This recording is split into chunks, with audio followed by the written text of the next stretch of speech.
I'm going to try to see if I can explain our design for the Joint Research Center in Seville as eloquently as the President and the Commissioners have done before me. And maybe also firstly, it's been my honor to do the talking for what is actually a very large inter-European collaboration. And maybe on my own side, especially my partner Joao Albuquerque, who's running our office here in Spain, our collaborators, HCP, a great group of architects from Sevilla, Bureau Happold, the international engineers, and Argenia, the local group of engineers. So it's really the European Union coming together to make this a reality. And maybe also for me personally, it's a historical moment because when I started architecture school more than 30 years ago, the first year I went on 2 study trips, both of them to Spain. And I started in the north, and I didn't know that architecture was going to be interesting. And I saw Gaudí, Sagrada Familia, Park Güell, and suddenly I realized what exciting profession I had entered. And then I went to Andalusia, and I went to Alhambra, and I walked in the colonnades of La Mezquita de Córdoba. I went to the gardens of Alcázar, and I realized what an incredible opportunity it is as architects that we can really give form to the world we would like to live in.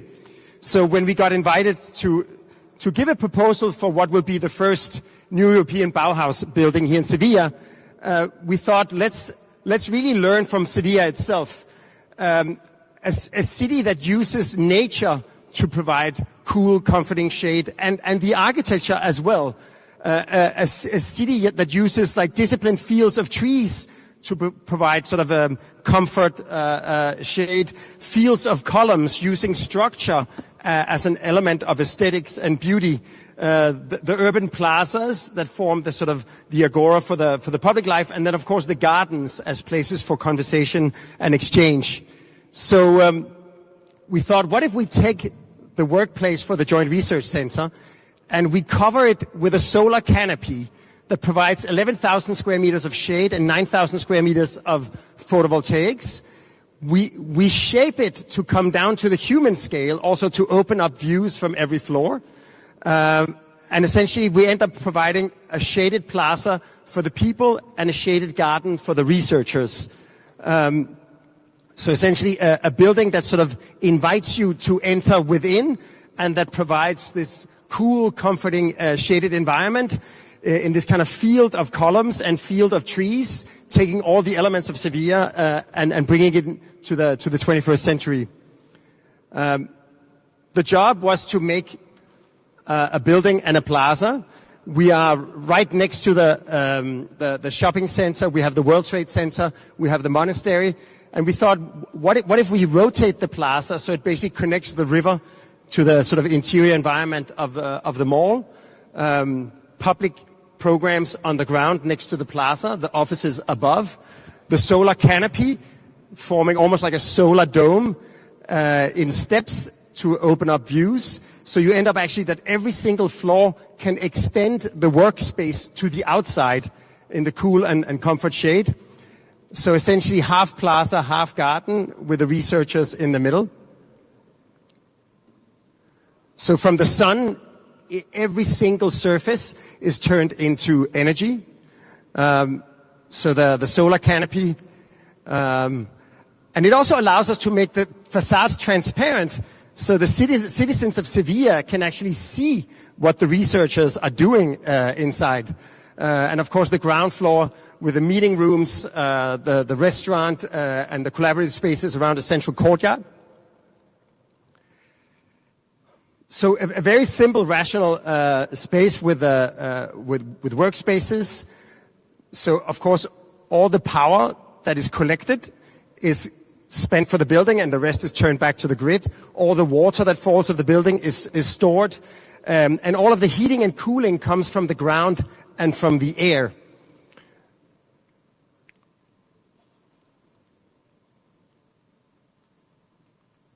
And for the gardens, on one hand, this idea of an indigenous landscape of Sevillano garden types, and for the plaza, this kind of element of water and stone under the shade of the canopy and the trees. So on one hand, a very geometric garden for the public space, and a very organic garden for the researchers.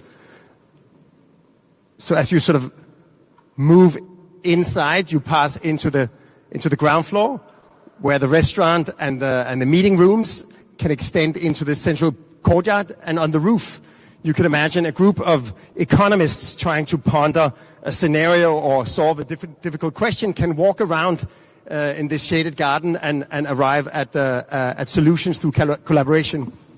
And you can also see a typical building in Sevilla would have to be very closed to not cook in the sun, but because we've already shaded the sun on the outside, you actually have this incredible transparency that becomes an invitation and inclusion. So in many ways, the building tries to be a physical manifestation of the values of the New European Bauhaus, the idea of sustainability becoming a quality of the experience, the e-city Sevilla, sustainable mobility, production of renewable energy, communication and participation, and finally Cartuja Canat, the goals of urban transformation and collaboration. So somehow everything that the neighborhood, the city, and Europe wants to see realized is somehow the values that are the foundation of this building. And maybe just to illustrate finally, if we would have just built the building as is, you can see the amount of solar radiation. But by allowing all of the solar radiation to be absorbed and converted into electricity, you actually end up with cool facades on all sides, which means that we can actually make a very transparent building without suffering the consequences. Similarly, the public realm, because of the canopy, suddenly it becomes a cool and shaded environment, making it almost an attraction in its own right. So of course, imagine in 2 years from now, and we heard Frau von der Leyen say that she's coming back in 24 months, so we better meet the deadline. But essentially, you are invited into this shaded environment. You arrive, you ascend. The materials throughout, rammed earth, clay tiles on the ground, woodwork in the furniture, wooden mullions on the inside. So organic, friendly material, light and openness, always having a view to the surroundings. And despite the canopy covering the entire site, you have openness, you have invitation to go outside, you have this sort of extension from the inside to the outside. So you can say in many ways, the building tries to, of course, solve for its internal function, but also to really sort of embody the values and become a gift to the city, that it harvests the energy of the sun, it harvests the resource of the water, and in doing so, I actually had the honor 2 years ago, together with Ursula von der Leyen, to speak at the Vatican. And I got to present the ideas of the JRC, and the president got to meet with Pope Francis. And if you ever have to visit the Vatican and you have to give a gift, they already have a framed photo of the JRC in Sevilla, so you have to come up with something else. Also, I am not a Catholic myself. If I had been, I believe this could be my ticket to go to heaven. But what I wanted to say was, in some way, we've tried to sort of create a building that harvests the energy of the sun, that harvests the water, that harvests the thermal mass of the ground, and uses it to provide an architecture that not only is better for the environment, but that is also more welcoming and more comfortable and more beautiful for the people that will inhabit it.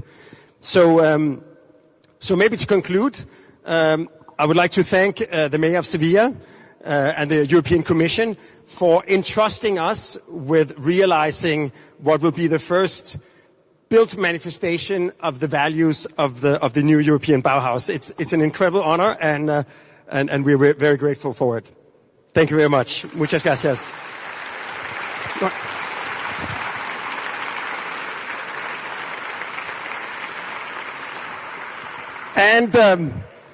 And like everybody else, I've been invited to leave something in the foundations. And what I have here is a piece of biochar cast into concrete. And biochar is when you have organic waste like sawdust or organic waste from kitchens. You normally put it in a landfill and it turns into methane, or you burn it and it turns into CO2. But if you gather it and you cook it in an oxygen-starved environment, it turns into a very carbon-rich substance. And if you put 75 kilos of this into 1 cubic meter of concrete, it stores the same amount of CO2 as was emitted by making the concrete. So in some way, it's a very simple, very economic solution to actually use buildings, not just to perform. You can say that the JRC is actually, in 18 years, it will have produced so much energy equivalent to the CO2 that was emitted to build it. But you can actually make buildings into carbon sinks by pouring biochar into the foundations. So I'm putting a small amount of this into the foundations of the GRC.